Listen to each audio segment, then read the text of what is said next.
Dances are an essential part of the spirituality of these people. Through dance, they invoke the spirits to ask them for protection and favors.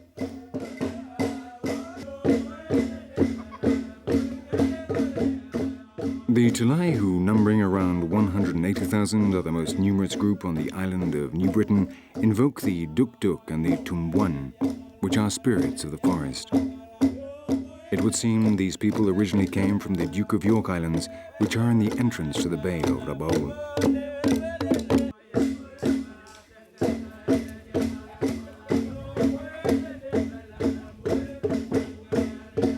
On their headdresses, they place small carvings which represent the protective spirits of each clan of initiates. These clans are governed by a council of ancients and by a chief chosen by this council.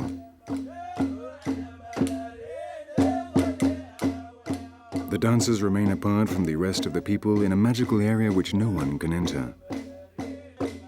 They have taken on the identity of the invoked spirits and now are not of this world.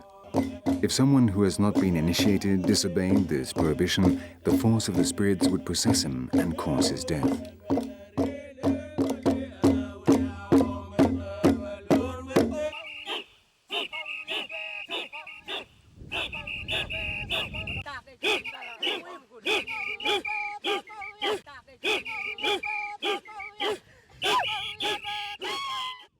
Though the dances contain elements of magic, not all are performed for religious reasons. Among the inhabitants of the Trobriand Islands, there are a number of dances simply for pleasure, performed at special celebrations or as a kind of courtship ritual. The men practice the dance steps outside the village in the so-called tapioca dance.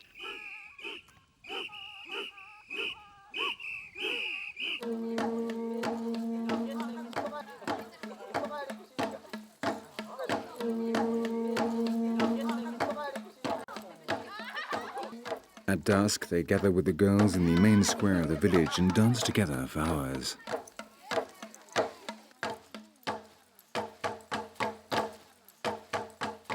Each step has a particular symbolism. All the movements correspond to a specific wish, which is interpreted by the matchmakers.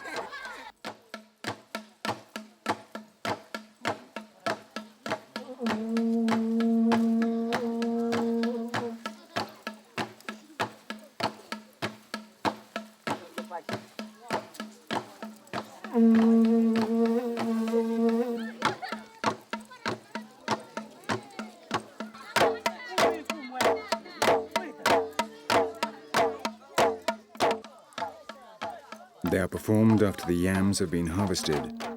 For weeks, these courtship dances can be seen in village after village.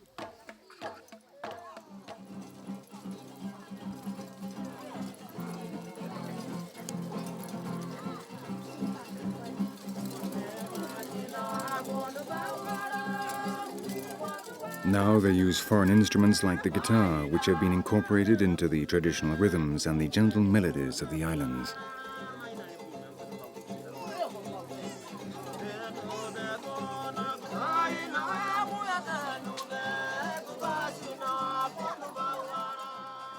The girls paint their faces with the symbols of their families and clans.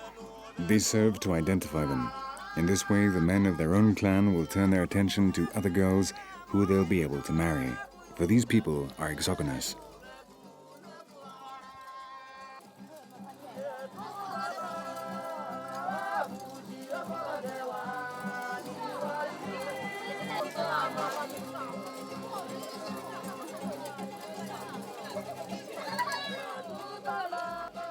The courtships end with the arrival of the rains.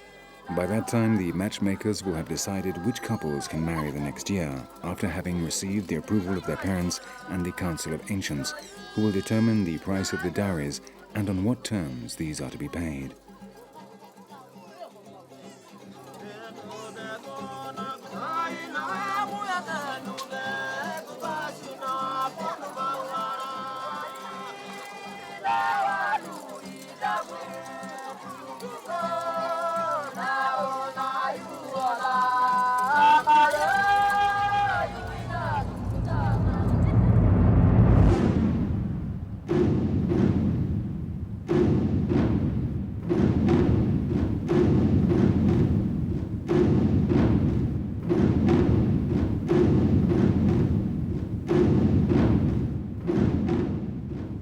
majority of the islands of Papua are coral, incredibly complex ecosystems. On a rock, polyps will nest, and then as they die, they gradually create a bone-like structure on which others settle. In this way, over thousands of years, they form entire atolls and islands.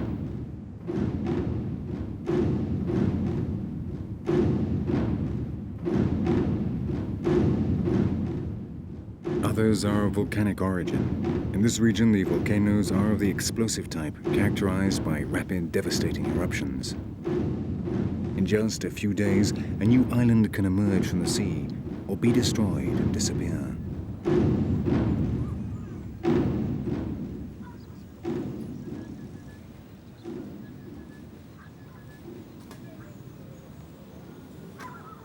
The markets are the center of life in these villages.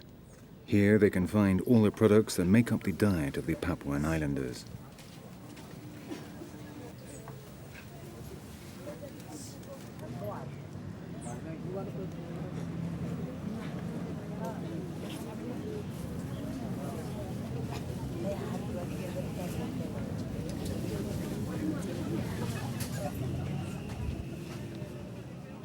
The people of the islands are very different from those of Papua New Guinea.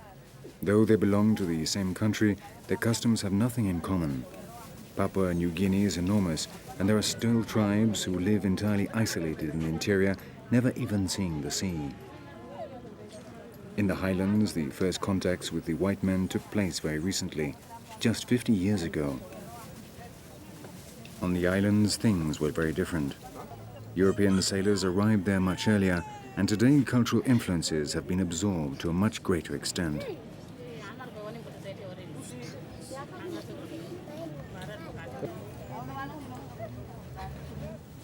Something they greatly value as well as the betel is tobacco. This is prepared in a very rudimentary way. The leaves dried in caves are smoked in pipes or wrapped to make cigarettes. Tobacco is also used in rituals. It is a liturgical element. Its smell attracts the spirits. They believe that tobacco smoke helps achieve states of communion with the other world. What is true is that when they inhale the smoke, they feel more vulnerable, more sensitive, and open to receive the influence of the invisible forces that rule over the universe. In these lands, far from the madness of the West, people perceive the endless wisdom that comes from natural sources like the forest, the sea, or the storms, and interpret influences which have been unable to survive in the industrial and urban system of which we are so proud.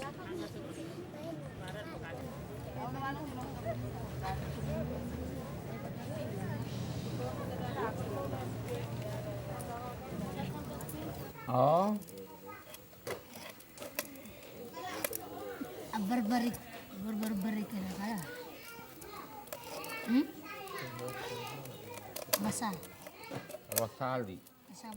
In Raoul, they still use the cell money or traditional currency which they call tambu.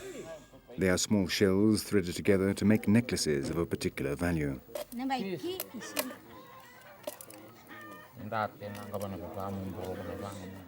These shells are very difficult to find. Those specialized in looking for them consider a good average to be 10 a day. They search the beach for them and then file them very carefully, drill a hole through the middle, and thread them on bamboo strings.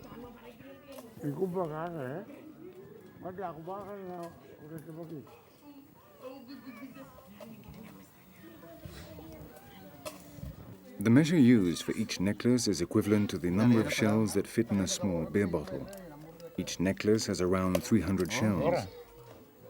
Each group of 10 necklaces makes up a loloi, which has the value of 30 kinas, the official currency of the country.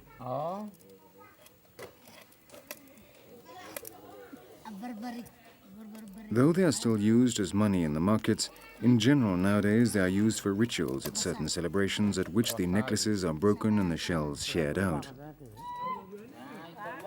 Great rolls which contain up to 90,000 shells are very rarely broken. They are a symbol of high social status.